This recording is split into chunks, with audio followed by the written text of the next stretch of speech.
Welcome back, everybody. Today, we're going to take a deep dive into, the end of the British Empire. Okay.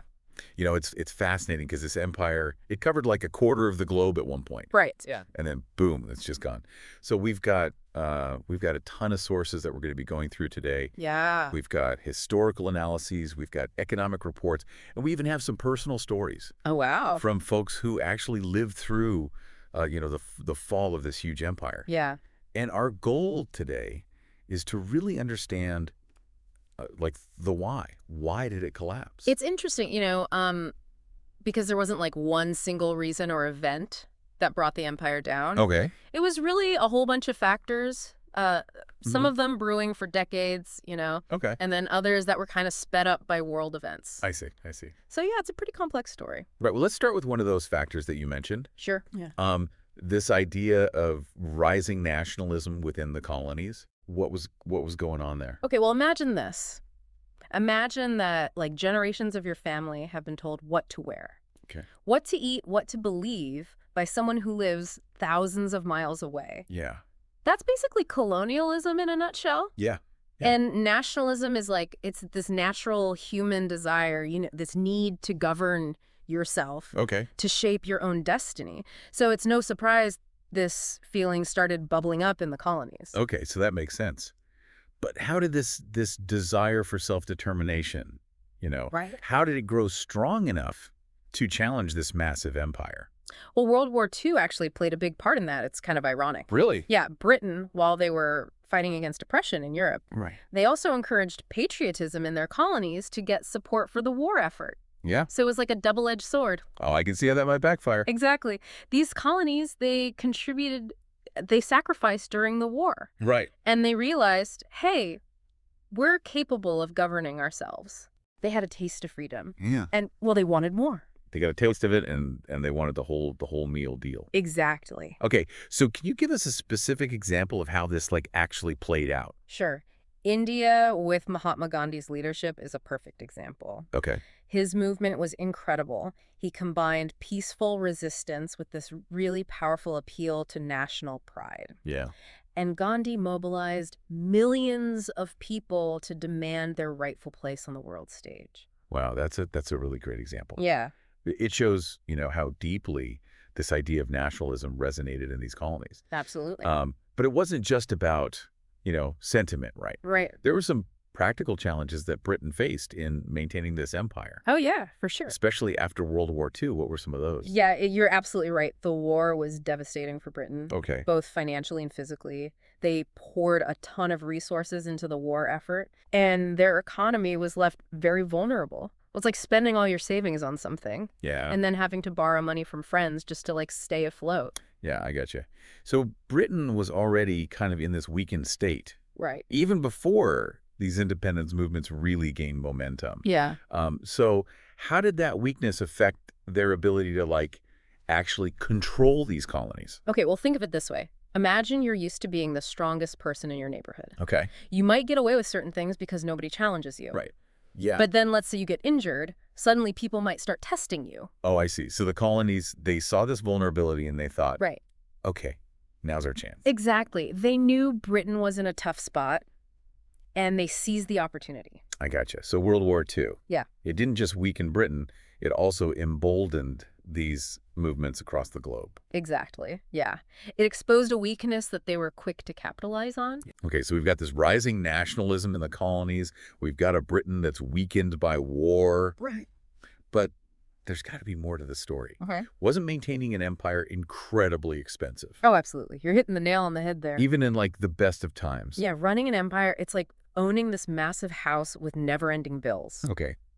Britain was starting to realize that this hobby was draining their bank account. Yeah.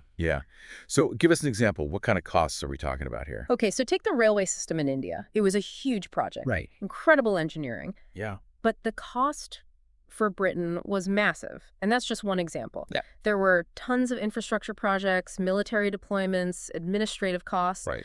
all because they were ruling over this huge and diverse territory. So it's like constantly renovating that massive house Right. while also throwing these extravagant parties every week. Yeah, a very apt analogy. And then there's this one moment that really highlights the cracks in the empire, the Suez Crisis in The 1956. Suez Crisis, what was that about?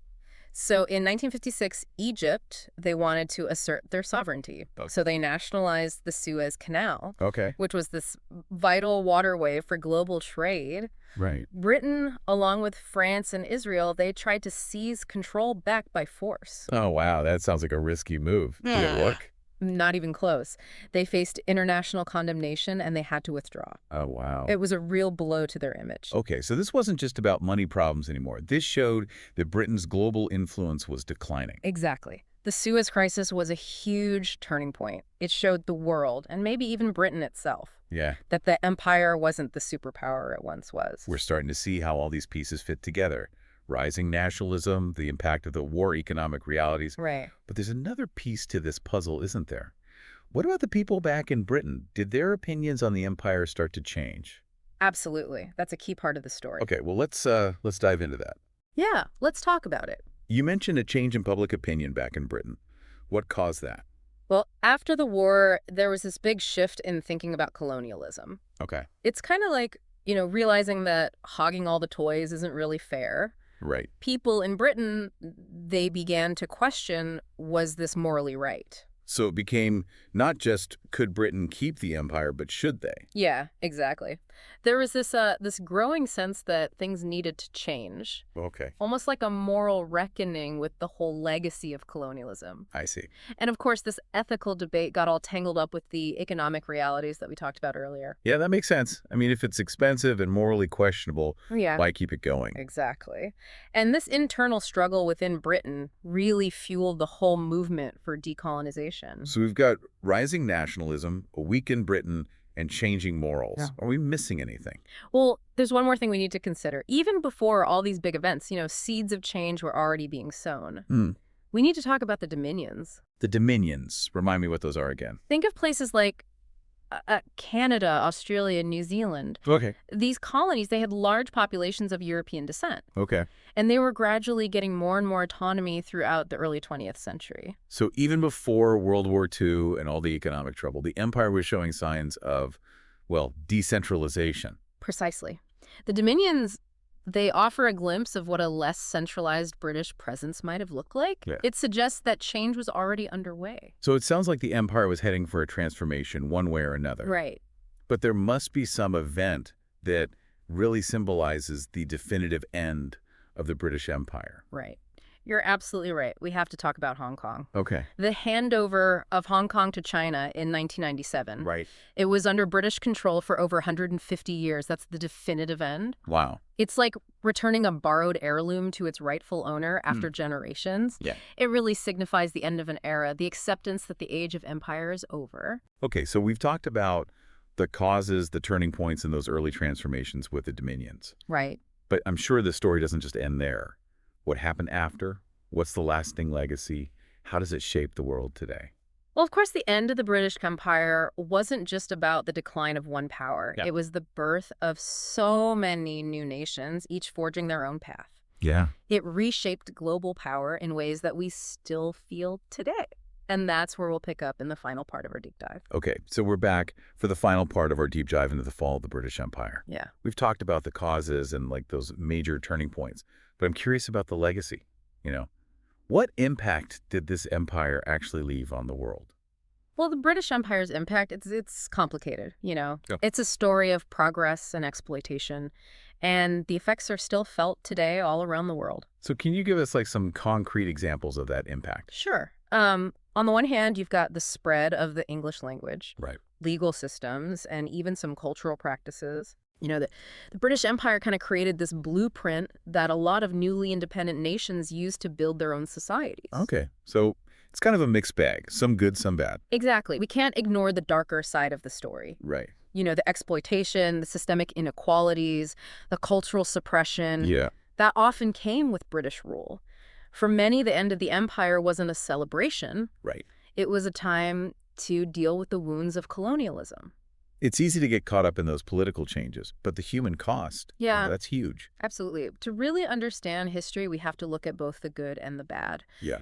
Be mindful of the suffering that happened without ignoring the progress that was made So how do we reconcile those two sides of the story? by embracing the complexity. Historical narratives, they're rarely black and white. Right. The British Empire, like all empires, it was a force for both good and bad. And its legacy is still shaping the world today. That makes sense. Hmm. Is there like a specific event or development that really shows this complex legacy in action? Well, the rise of new superpowers as the British Empire declined is a good example. Yep. Yeah. The US and the Soviet Union, each with their own ideology. Right. They stepped onto the world stage as Britain was kind of stepping back. Yeah. The end of the British Empire created this power vacuum that was quickly filled by these new players. It's like the end of one chapter and the beginning of a whole new one. Exactly. And it reminds us that history is constantly changing. Right. And what happened in the past can have consequences for generations to come. Understanding these forces that drive change is essential for navigating our world today. So to bring it all back to our original question, why did the British Empire fall? It was a perfect storm. Yeah. The rise of nationalism, the economic drain of the war, those changing attitudes towards colonialism, Right. and even changes within the empire itself. It all played a role. Even the most powerful empires aren't immune to change. Well, listeners, we've explored the causes, the turning points, and the legacy of the British Empire.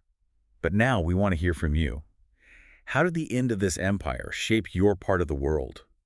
What echoes of this historical shift do you see in your own community, or even in your own life? History isn't just something we read about in books. It's something we live with every single day. So until our next deep dive, keep exploring, keep questioning, and keep connecting the dots of history. Couldn't have said it better myself.